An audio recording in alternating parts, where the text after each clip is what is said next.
Welcome to Weight Loss and Wellness for Real, the podcast where people like you get the practical solutions and support you need to permanently lose the physical and mental weight so you can feel better and live the life you want in the body and mind you want. If you're looking to overcome your stress eating, overeating, binging behaviors, and move to a place of freedom with food and your body, you're in the right place.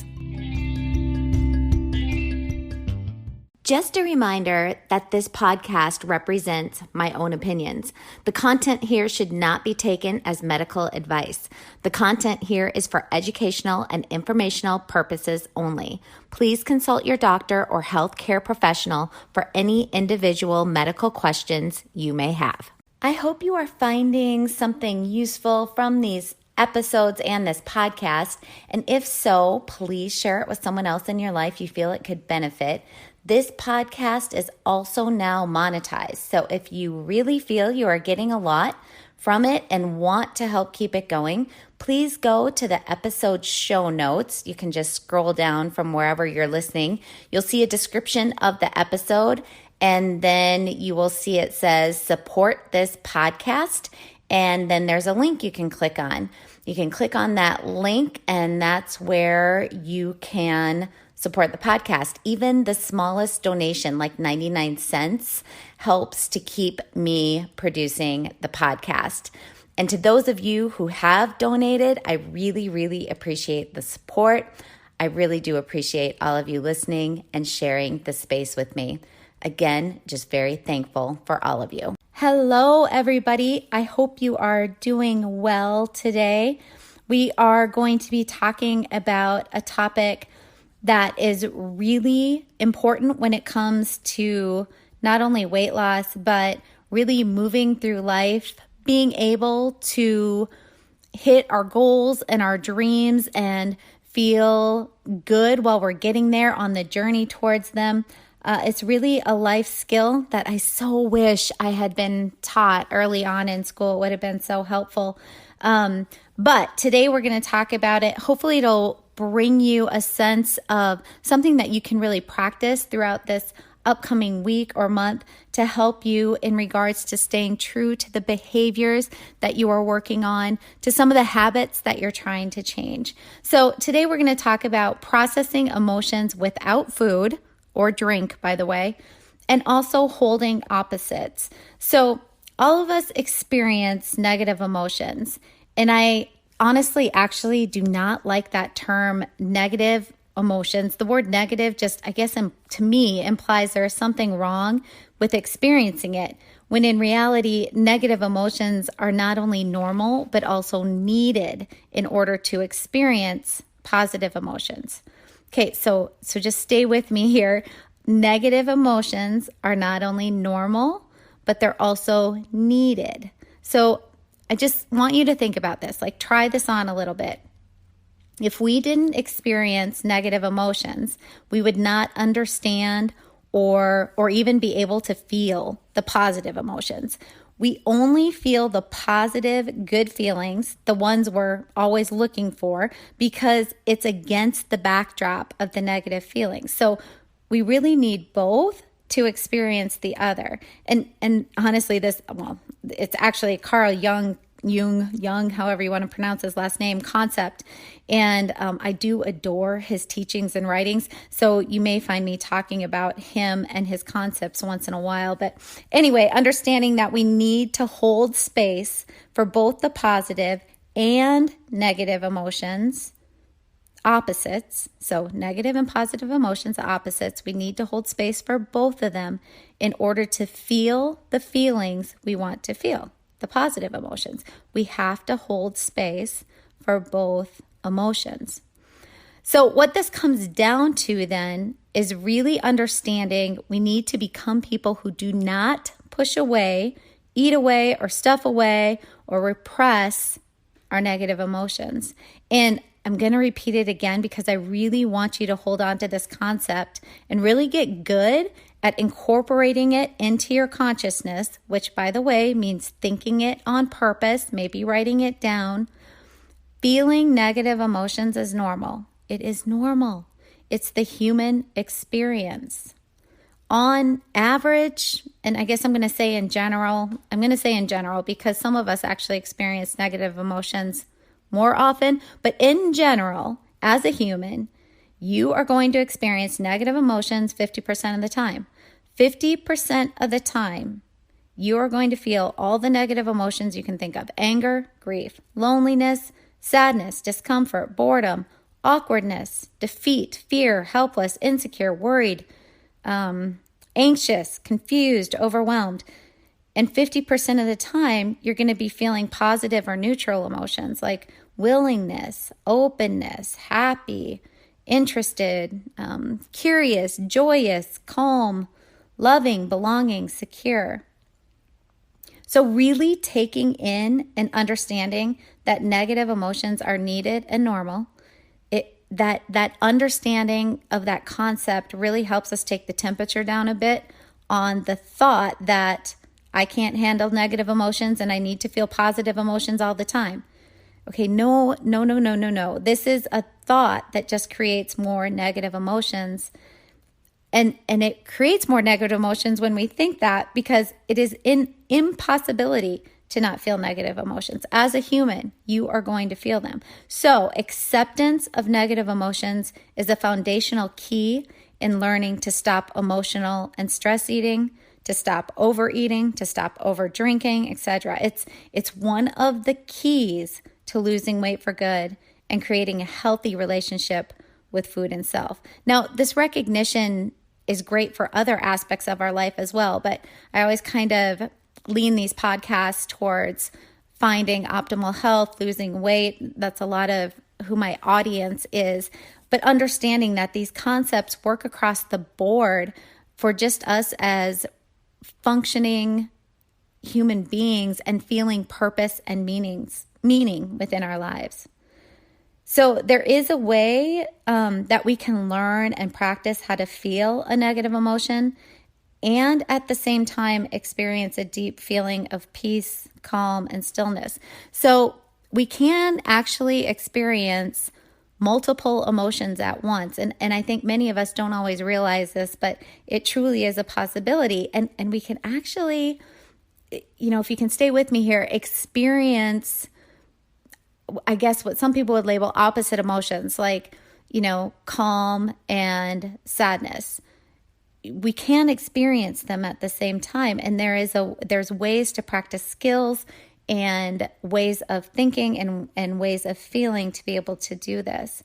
Having and holding both at the same time comes from the practice of our thinking and using on-purpose awareness and on-purpose thinking techniques and on-purpose feeling skills. Okay, so I'm going to actually go through an example to make this hopefully a little bit more understandable.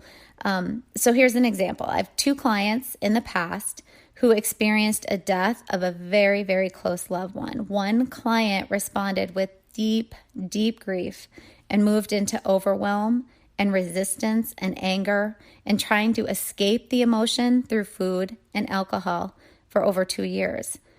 Basically, his life stopped, relationships ended, depression set in, weight was gained. Had another client who had done lots of thought work and felt deep, deep grief, the same. But she also was able to experience a sense of stillness and calm as she was experiencing this deep, deep grief. She spent time in the deep grief and sadness and anger, crying, talking about it, writing about it, really touching it. She didn't resist it. She didn't try to push it away. She felt like incredible sadness for a long time, but she didn't experience the overwhelm or paralysis like the first client did. She continued to function after a time. Her relationships didn't end. There was no long-term depression. She stayed healthy. So she used her skills and thoughts and behaviors to really touch the grief, to really go there, to really feel the very difficult feeling, to process the emotion.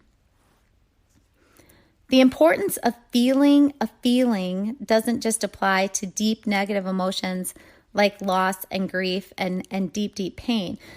Feeling the feeling must also be applied to the more neutral feelings that we experience. And I think of neutral feelings kind of like, I guess they're kind of negative, but I think of them like less negative. So more like boredom or restlessness. So if you want to stop overeating and binging, how many of us out of boredom and restlessness were not in intense emotional pain? We're just feeling restless or agitated or bored. So many of us experience a negative emotion and immediately look for food or drink to stop it, interrupt it, soothe it, remove it. We don't want to feel what we're feeling, and so our habit brain kicks in and compels us and urges us to grab food and to eat. And it does work in the moment, and this is the problem. It does work. It works in the moment. In the moment of eating, we experience relief, distraction, maybe even relaxation. The problem is that it only works for that moment, only works momentarily, and then the after effects are that much worse. The negative emotion builds in us as it was never actually processed. And then on top of that, we feel shame, guilt, and remorse, and even sometimes physical pain from overeating or binging. I have so many clients who really, they eat such high amounts that they actually get into a place where they not only feel the emotional shame, guilt, and all that, but they physically bring pain upon themselves. So now we're dealing with an even bigger and badder negative emotion that we look to get rid of, which then leads to more overeating, more binging, maybe restricting, which then leads to more binging. Whatever behavior brings us momentary relief. But again, the cycle continues because we have not processed through any of the emotions. So I want you to think of this. Think of emotions like a lightning storm. So at first there's one bolt of lightning in the sky, and this is your primary emotion, the initial emotion that you experience. It is really energetic and can be powerful. The energy creates two possible actions or behaviors. The first is if it's allowed to touch the ground and diffuse itself, it's over. The lightning bolt is done. It's over. The storm never has a chance to build up. The second action is if it does not have a way to diffuse itself, the energy builds up and creates more and more lightning bolts until the storm is raging in intensity. So this is just like feelings. They need to be processed, diffused, if you will, in order to keep our behaviors around them where we want our behaviors and actions to be. So like not overeating, not trying to distract from them, not overworking, not stonewalling in our relationships. So we experience a feeling. The feeling creates energy, which needs to be diffused through action. So we will either choose to take action to feel the feeling to diffuse it, like when the lightning bolt hits the ground and it's over with, or we will take action like denying it, distracting from it, like through eating or drinking. And by the way, this happens through our habit or unconscious brain. We're usually not super aware of what we're doing. When we distract, deny, push away our feelings, they actually become stronger and stronger, building in energy, just like the lightning storm. And now we have hundreds of lightning bolts to process or diffuse instead of just one. So in therapy, this is called creating secondary emotions. And as a therapist, you learn to kind of spot those in your clients, because when you see secondary emotions being created, that's when you know you're going to have a little bit more deeper work to do to process through. So it's important to understand something, I guess, at this point, or something I want to talk about.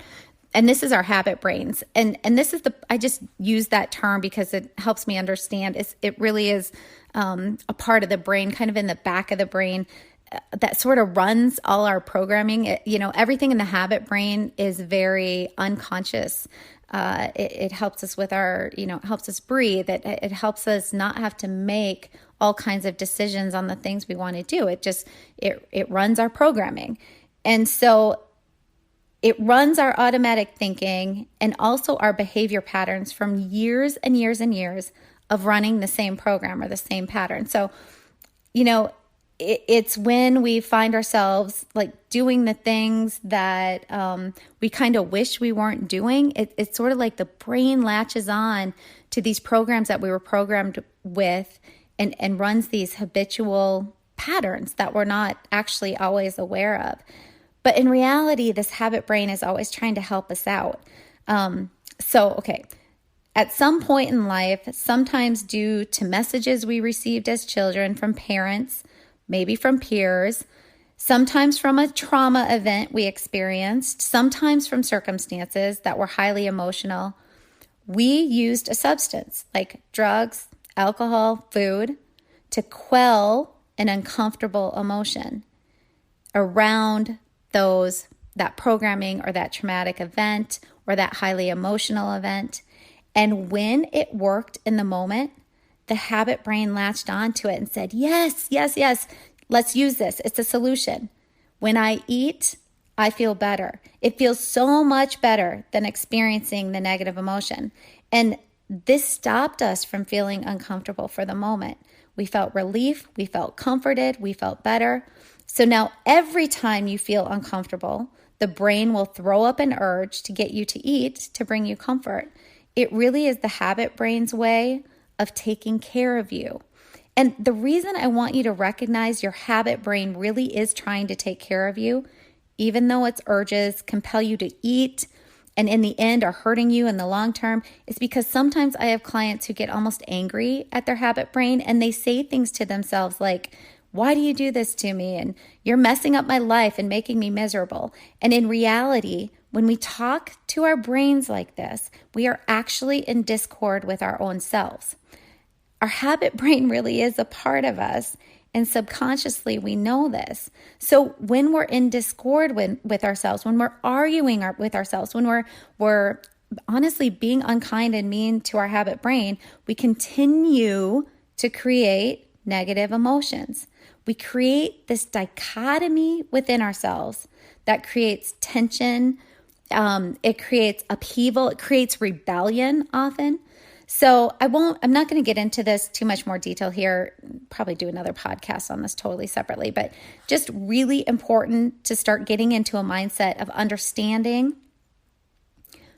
that you need to work on understanding and feeling compassion towards your habit brain. So when you begin to feel compassion towards your habit brain for the urges it sends up, you actually create less intense and frequent urges. So therefore you overeat less and you have the capacity and energy to process your emotions more directly. It's really a long way to go about saying having compassion and understanding for our habit brains is really, really important to get us to our goals. That's it. Okay. So the idea, back to processing feelings and that idea, carving out time to cry, to journal, to speak it out loud to a trusted person, to really go to that place, that spot of pain. This is the time to feel the uncomfortable emotion. Sometimes it can take 30 seconds to process an emotion and gain a sense of calm. Sometimes it can take much longer. But the idea is to really be aware of this and on purpose feel it. On purpose feel it.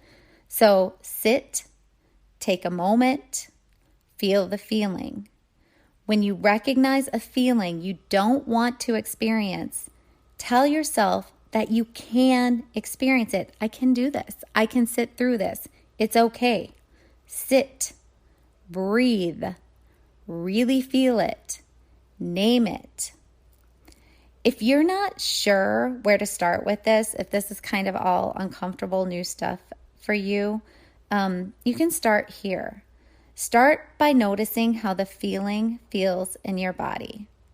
So you recognize the feeling, you name it, And then you're going to really get into how to feel it within your body. So all feelings come with like this little chemical cocktail package attached to them.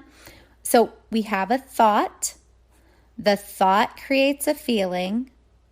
The brain attaches a chemical cocktail like neurotransmitters, hormones, etc. to the feeling. The chemical cocktail is then released into the body and creates sensations, physical sensations within the body.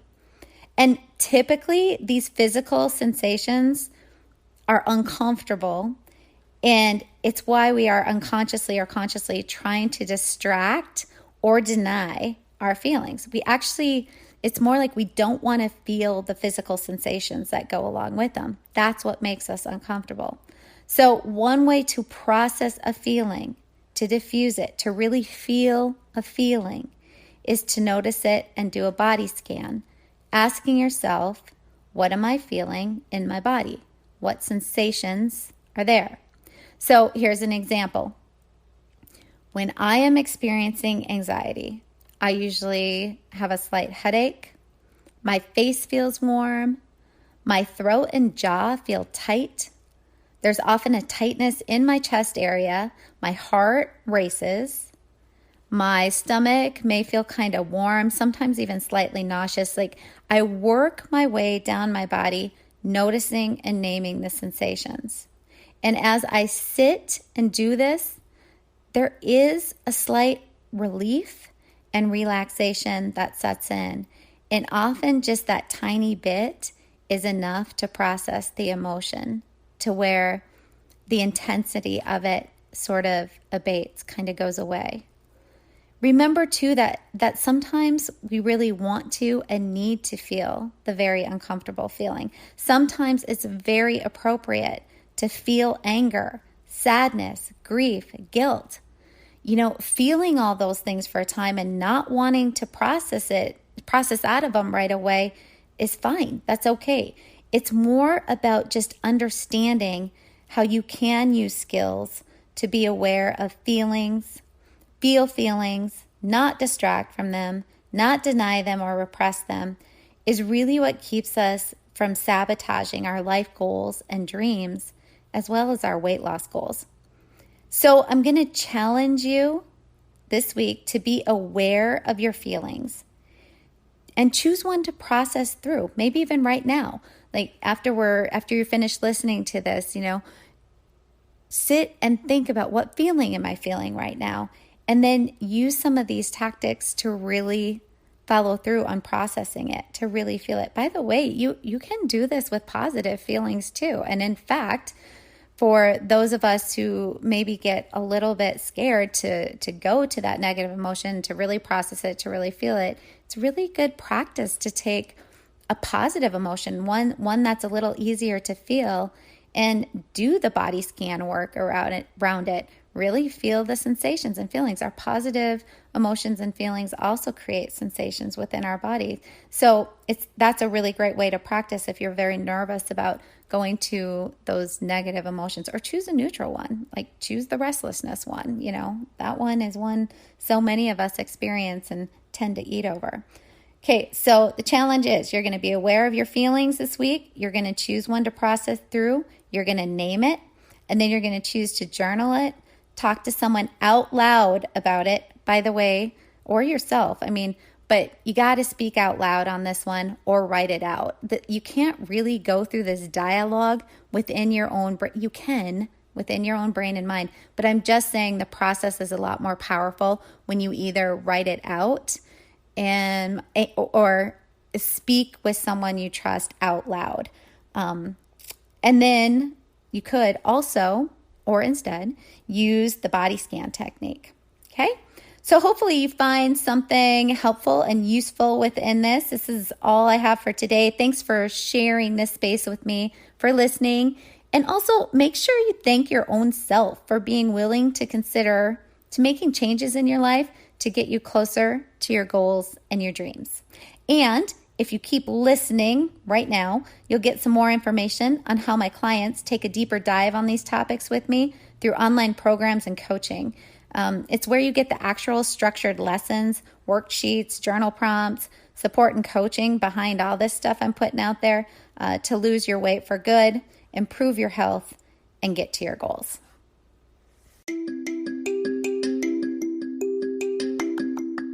Did you know you can find a lot more help from me on my website? Go to heatherheynen.com. Heynen is spelled Heynen, and get in touch with questions on all things I offer, like online courses for overeating, weight loss, goal attainment, and also my coaching and counseling services.